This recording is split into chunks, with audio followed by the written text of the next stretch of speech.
Jajpur police दोमुआ नीति महिला police थाना रे असुरक्षित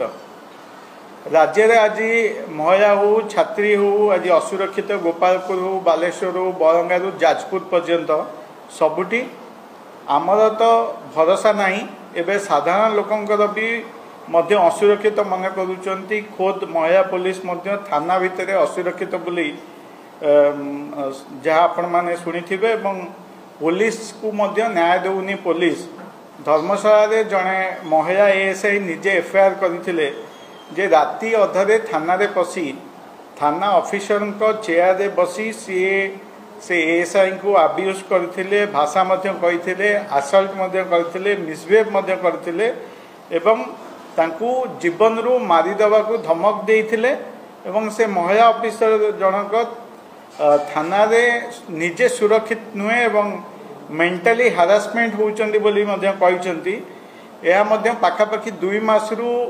अधिका समय गलानी किंतु एक्शन तो दूर कथा पुलिस तांको सांगे धरी बुलुचंदी पचारिबारु पुलिस कहते जे आमे तथ्य खोजुचु प्रमाण मिलले आमे एक्शन नेबु बोली किंतु आईन रो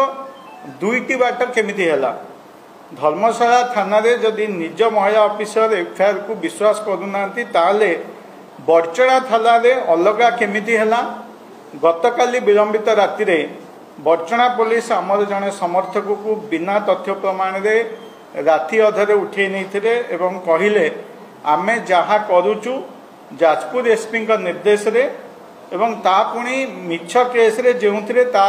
ना मध्य एफआईआर रे नथिला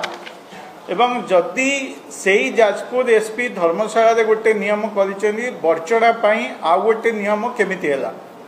तेणु मोर मोहन सरकार को प्रश्न जे जाजपुर पुलिस कहा साहस रे बा कहा निर्देश रे आईन को अलग अलग बटरे नेउचंदी